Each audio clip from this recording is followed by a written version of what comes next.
ನಿನ್ನೆ ಸುರಿದಂತಹ ಹಿಂಗಾರು ಮಳೆಯ ಸಮಸ್ಯೆ ಯಾವ ರೀತಿ ಬೆಂಗಳೂರಿಗರನ್ನ ಕಾಡ್ತಾ ಇದೆ ಅನ್ನೋದನ್ನ ನಾವು ನೋಡ್ತಾ ಇದ್ವಿ.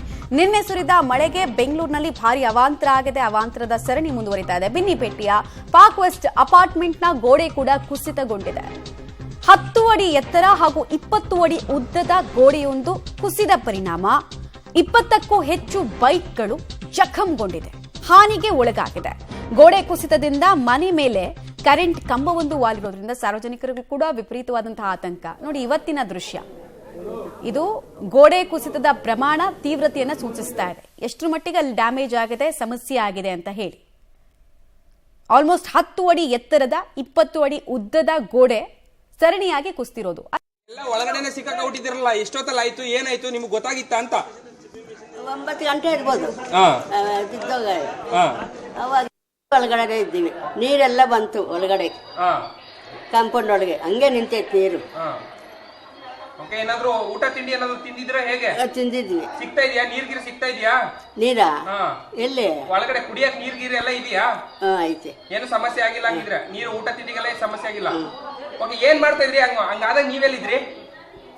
ಅದಾದಾಗ ನೀವೆಲ್ಲಿದ್ರಿ? ಇಲ್ಲೇ ಇದ್ವಿ. ಇಲ್ಲೇ ಇದ್ರಿ? ಇದ್ದೆ, ಮಲಗಿದ್ದೆ. ನಾನು ಮಲಗಿದ್ದೆ. ಕಣ್ಣು ಮುಂದೆನೆ ಆಗಿರೋದು ಹಂಗಿದ್ರೆ? ನಮ್ಮ ಹುಡುಗ ಬಂದ. ಡೀಟೇಲ್ಸ್ ಕೊಡ್ತಾರೆ. ನೇರ ಸಂಪರ್ಕದಲ್ಲಿ ಜಾಯಿನ್ ಆಗ್ತಾ ಇದ್ದಾರೆ ರಾಘು. ಸದ್ಯಕ್ಕೆ ಸ್ಪಾಟ್ಗೆ ಸಂಬಂಧಪಟ್ಟಂತಹ ಅಧಿಕಾರಿಗಳು ಬಂದಿದ್ದಾರಾ? ಈ ಪರಿಸ್ಥಿತಿ ಹೇಗಿದೆ? ಅಲ್ಲಿರುವಂತಹ ಜನ ಏನ್ ಹೇಳ್ತಾ ಇದ್ದಾರೆ? ಎಷ್ಟು ಲಕ್ಷ ಡ್ಯಾಮೇಜ್ ಆಗಿದೆ, ಹಾನಿ ಆಗಿದೆ? ಲಾಸ್ ಎಸ್ಟಿಮೇಷನ್ ಏನ್ ಸಿಗ್ತಾ ಇದೆ ಸದ್ಯಕ್ಕೆ? ಮಮತಾ, ಸದ್ಯ ಗಮನಿಸ್ತಾ ಇರ್ಬೋದು, ನಾವೀಗ ಅದೇ ಅಪಾರ್ಟ್ಮೆಂಟ್ ಗೋಡೆ ಕುಸಿತದ ಜಾಗದ ಮುಂದೆ ಇದ್ದೇವೆ. ಸದ್ಯಕ್ಕೆ ಕೆಲವೊಂದಷ್ಟು BBMP ಅಧಿಕಾರಿಗಳು AEE ಅವರು ಸ್ಥಳಕ್ಕೆ ಬಂದು ಪರಿಶೀಲನೆಯನ್ನ ಮಾಡುವಂತ ಕೆಲಸವನ್ನ ಮಾಡ್ತಾ ಇದ್ದಾರೆ. ಈಗಾಗಲೇ ಅದರ ತೆರವು ಕಾರ್ಯಾಚರಣೆ, ಅಂದ್ರೆ ಗೋಡೆ ಬಿದ್ದಿದ್ದಂತ ಜಾಗ ಏನಿತ್ತು ಅದರ ತೆರವು ಕಾರ್ಯಾಚರಣೆ ಆರಂಭ ಆಗಿದೆ.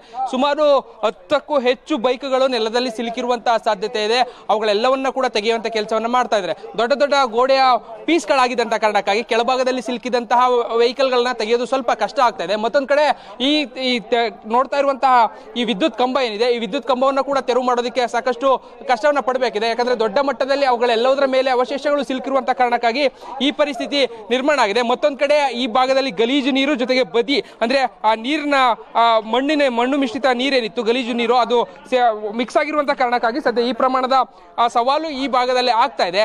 ಅಧಿಕಾರಿಗಳ ಏನು ಸ್ಥಳಕ್ಕೆ ಆಗಮಿಸಿದರೆ, ಬಟ್ ಆದ್ರೆ ಒಳಭಾಗದಲ್ಲಿ ಇರುವಂತಹ ಏನು ನಿವಾಸಿಗಳಿದ್ರೆ ಅವರ ಆಕ್ರೋಶವೂ ಕೂಡ ಹೊರ ಬರ್ತಾ ಇದೆ ಅಧಿಕಾರಿಗಳನ್ನ ನೋಡಿದಂತ ಸಂದರ್ಭದಲ್ಲಿ. ಯಾಕಂದ್ರೆ ಅವರು ನಮ್ಮನ್ನ ಬೆಳಗ್ಗೆಯಿಂದ ಬಂದು ಯಾರು ಏನು ಕೇಳಿಲ್ಲ ಅನ್ನುವಂತ ಆಕ್ರೋಶ ಬೆಳಗ್ಗೆಯಿಂದಲೂ ಇತ್ತು.